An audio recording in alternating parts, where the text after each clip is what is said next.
번역 사도신경으로 신앙 고백하겠습니다.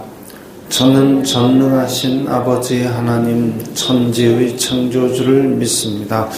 저는 그분의 유일하신 아들 우리 주 예수 그리스도를 믿습니다. 그분은 성령으로 잉태되어 동정녀 마리아에게서 나시고 본디오 빌라도에게 고난을 받아 십자가에 못 박혀 죽으시고 장사된 지 사흘 만에 죽은 자 가운데서 다시 살아나셨으며 하늘에 오르시어 전능하신 아버지 하나님 우편에 앉아 계시다가 거기로부터 살아있는 자와 죽은 자를 심판하러 오십니다. 저는 성령을 믿으며 거룩한 공교회와 성도의 교제와 죄를 용서받는 것과 몸의 부활과 영생을 믿습니다. 아멘. 거룩하신 하나님 아버지 감사합니다. 간밤에도 편히 쉬게 해주시고 새벽에 기도하는 자리에 불러주시니 감사합니다. 이 시간 저희들 마음 중심으로 주님을 경외하게 하여 주시옵소서. 예수님 이름으로 기도드리옵나이다. 아멘. 찬송가 350장입니다.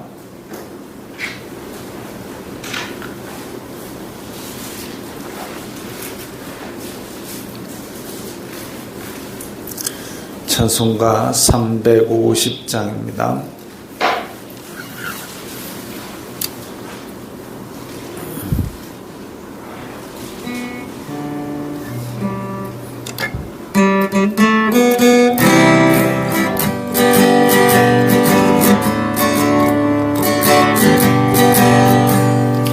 우리들이 싸울 것은 혈기 아니요 우리들이 싸울 것은 육체 아니요 마귀 권세 맞서 싸워 깨쳐버리고 죽을 영혼 살릴 것이세 한 마음으로 힘써 나가세 한 마음으로 힘써 싸우세 악한 마귀 군사들과 힘써 싸워서 승전보를 울리기까지 우리들이 힘을 가고 죄가 아니요 우리들이 가진 검은 강철 아니요 하나님께 받아가진 평화의 복은 거룩하신 말씀이로다 한 마음으로 힘써 나가세 한 마음으로 힘써 싸우세 악한 마귀 군사들과 힘써 싸워서 승전보를 울리기까지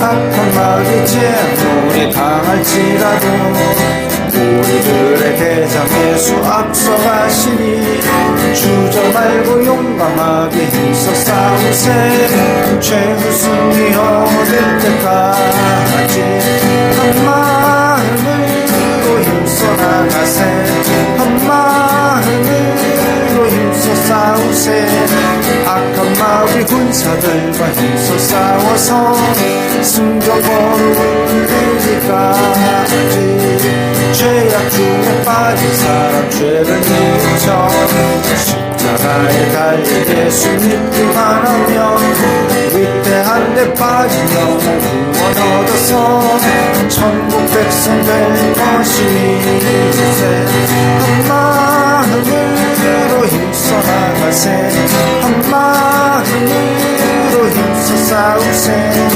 악한 마귀 군사들과 힘써 싸워서 승전보를 울리기까지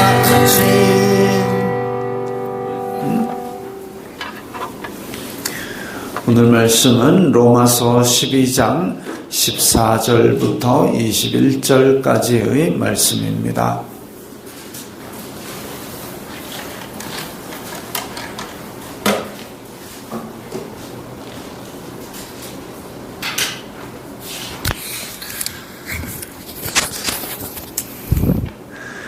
로마서 12장 14절부터 21절까지의 말씀 함께 읽겠습니다.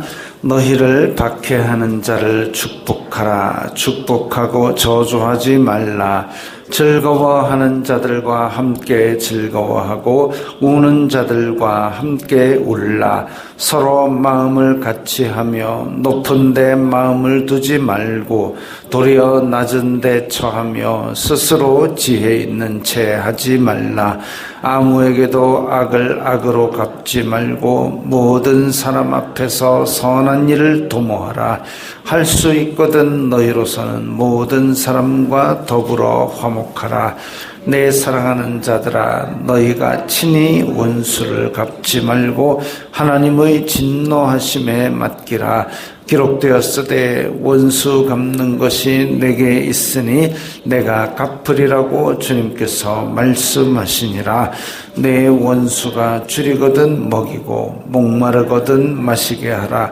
그리함으로 내가 숯불을 그 머리에 쌓아 놓으리라. 악에게 지지 말고 선으로 악을 이기라. 아멘. 앞에서 너희는 손 대접하기를 힘쓰라 라고 했던 이유는 복음 전도자나 박해받고 도망가는 사람들이 있을 때에 교회 공동체가 예수님의 이름으로 그들을 대접하는 것 때문에 그렇습니다. 그런데 그렇게 사람들이 도망을 다니고 또 박해받으니까 괴로우니까 피하고 이럴 때에 박해하는 자를 그러면 하나님 저 박해하는 자 죽여주세요. 망하게 해주세요.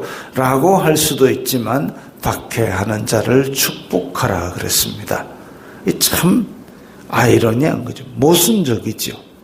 우리에게 괴롭히고 우리의 신앙에 대해서 그것을 심지어는 목숨까지도 빼앗던 그들에 대해서 그들을 축복하라. 이게 참 지키기 어려운 말씀입니다. 그런데 예수님께서도 너희 원수를 사랑하며 너희를 박해하는 자를 위하여 기도하라 라고 말씀하셨는데, 원수를 사랑하는 것도, 원수는 나를 심히 일부러 대적하기 때문에 원수가 된 건데 그걸 어떻게 사랑을 합니까? 또 박해하는 자를 위하여, 예수님 믿는다고 다른 아무런 이유도 없이 우리를 괴롭히고 싫어하고 미워하고 그렇게 하는 자들을 위하여 기도를 뭘 할 게 있겠습니까?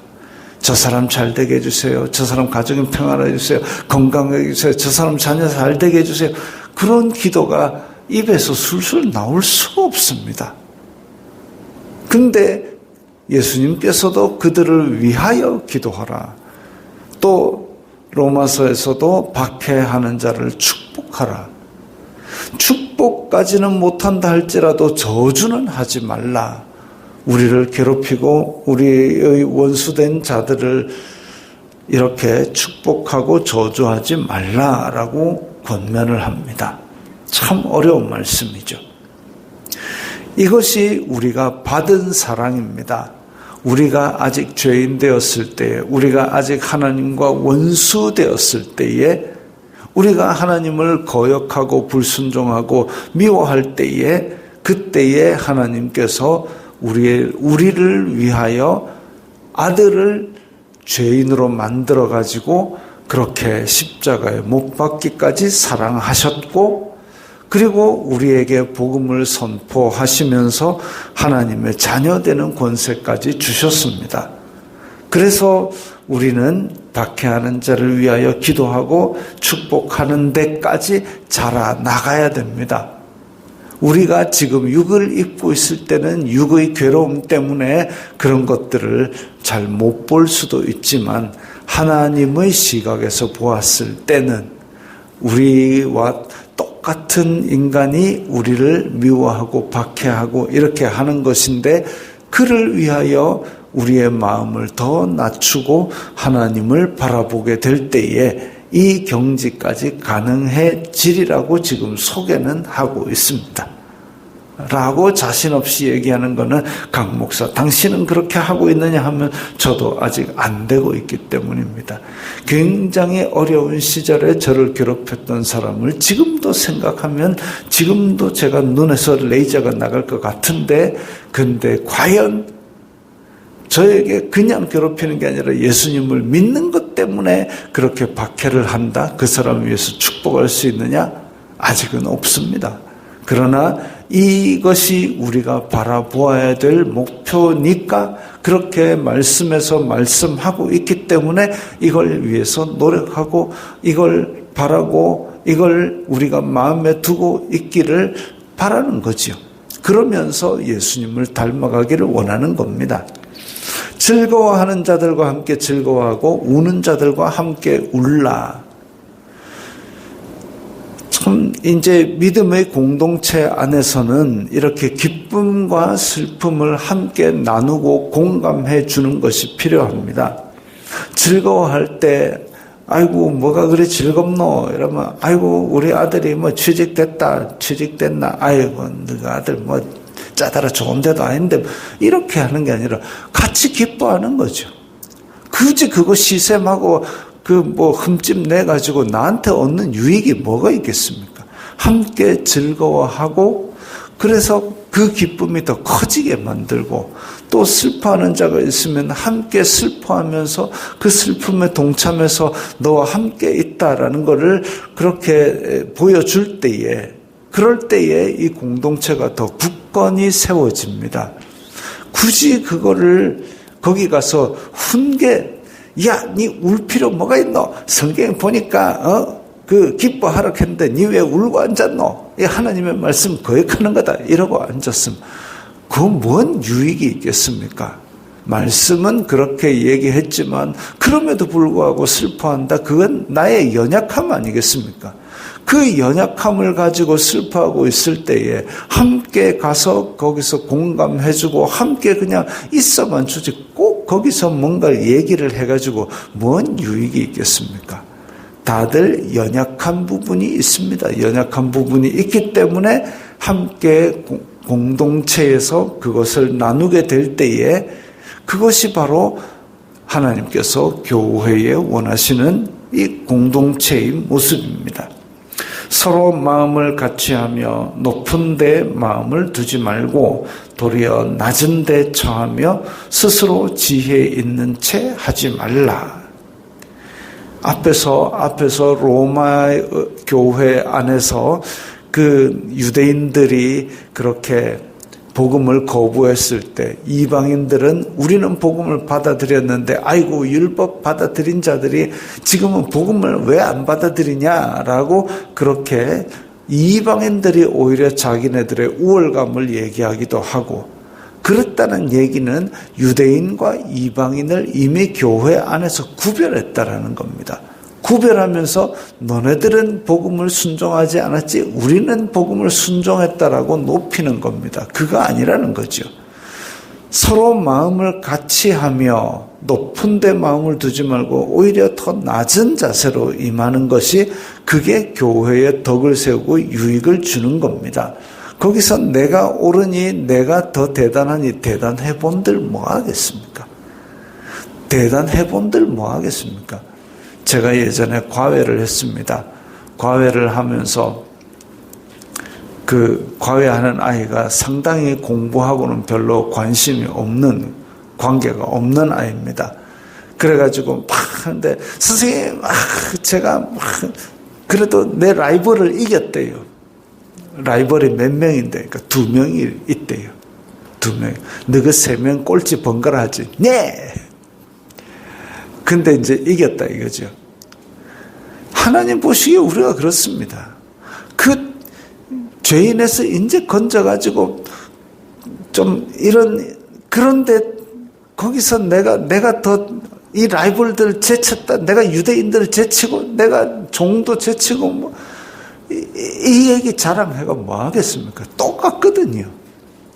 그래서 갈라디아서에서는 유대인이나 헬라인이나 유대인이나 이방인이나 종이나 자유인이나 남자나 여자나 다 그리스도 안에서 하나다 그랬습니다. 근데 그 중에서 내가 더 뛰어나다 이렇게 해가지고 자기에게 얻는 유익이 뭐가 있겠습니까? 아무것도 없습니다.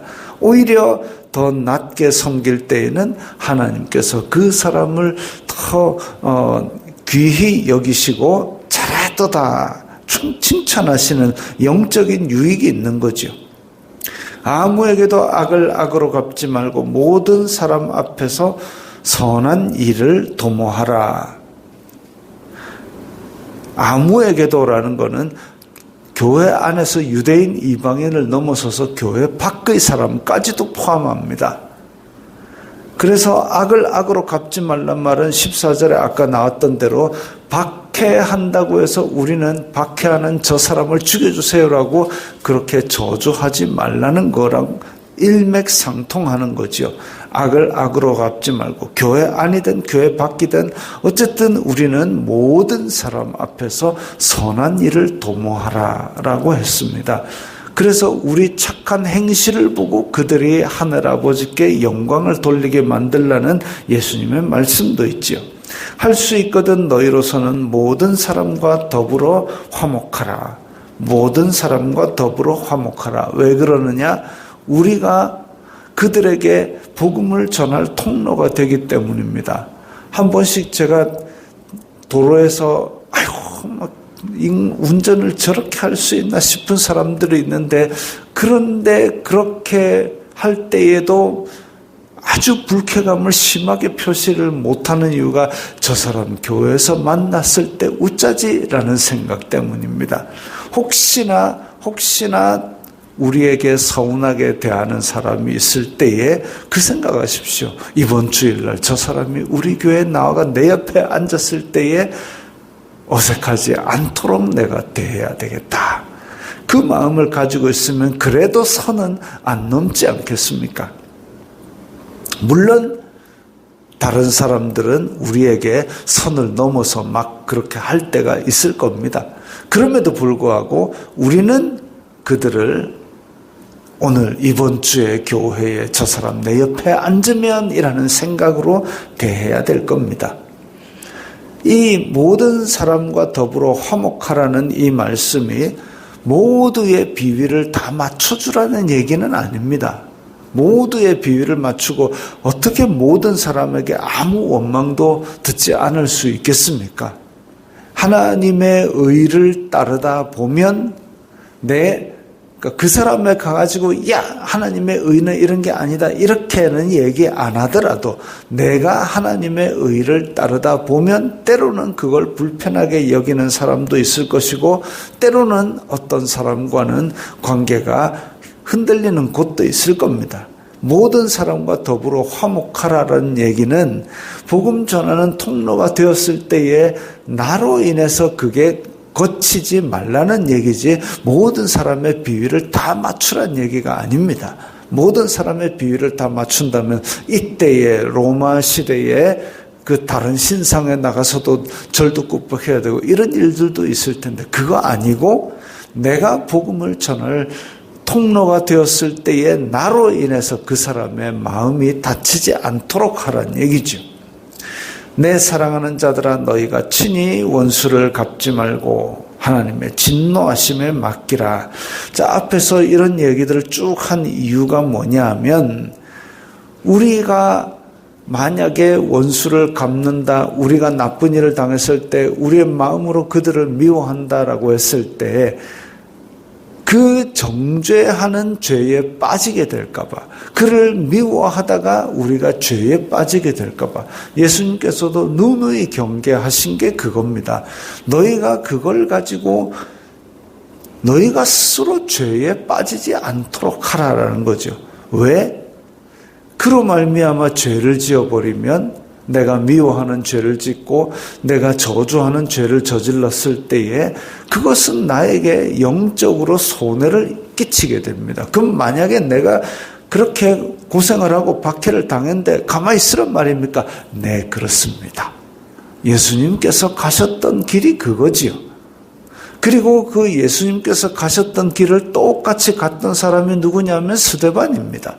돌로 쳐 죽이려고 하는 사람들 앞에서 저들을 불쌍히 여기셔서 저들은 지가 하는 일이 뭔지 모릅니다라고 예수님께서도 하셨고 스데반도 하셨고, 그러면은 그들이 죄를 저지른 거는 어떻게 됩니까? 하나님께서 다 세고 계십니다.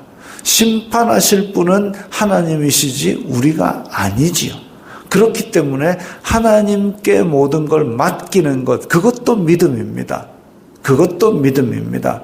그렇기 때문에 하나님께서 공의로 심판하신다라는 믿음, 그래서 그 하나님께 모든 걸 맡기고 나는 내 스스로 죄를 짓는 것을 경계할 때에 그걸 하나님께서 기뻐하십니다. 하나님께서 원수 갚는 것이 내게 있다. 그러니까 너희들은 손에 피 묻히지 마라. 내 원수가 줄이거든 먹이고 목마르거든 마시게 하라. 오히려 은혜를 베푸는 겁니다. 그리함으로 내가 숯불을 그 머리에 쌓아 놓으리라. 숯불을 그 머리에 쌓는다는 표현은 좀 우리가 일반적인 우리의 상황하고는 다르기 때문에 이해하기가 어렵지만, 이제 또 숯불을 그 머리에 쌓아 놓으리라. 이게 참 옛날에는 이 로마 시대에는 성냥도 없었고 불 피우는 것도 없었고, 그런데 그 불이 만약에 꺼지면 참 난처합니다. 왜냐하면 지금처럼 화력이 좋은 것도 아니기 때문에 빵 하나 구우려면 2시간, 3시간 전부터 일을 해야 되는데 불이 똑딱 꺼졌다. 참 난감하니까 그럴 때에는 원수가 온다 할지라도 그 불 내어주라고 예수님께서 말씀하셨지요. 그때에 그 불을 이제 가지고 조심스럽게 돌아가게 되는 것, 이런 은혜를 베푸는 것. 한편으로는 숯불을 그 머리에 쌓아 놓게 된다는 것, 이 숯불은 또 다르게 얘기하면 하나님의 심판의 뜨거운 불, 그걸 이제 그 머리에, 원수의 머리에 쌓아 놓는단 말은 내가 이놈아 타거라 하고 불을 준다는 얘기가 아니라, 그런 하나님의 심판이 있기 때문에 우리는 그 심판을 기대하고 의지하고, 어쨌든 우리는 거기에 대해서는 원수는 은혜를 베푸는 쪽으로 가는 게 맞다라는 그 말씀이기도 합니다. 그래서 이런 여러 가지 해석이 가능하지만 어쨌든 꺼진 불씨를 내어주는 것이든 하나님의 심판에 맡기는 것이든 어쨌든 우리는 원수가 줄이거든 먹이고 목마르거든 마시게 하라.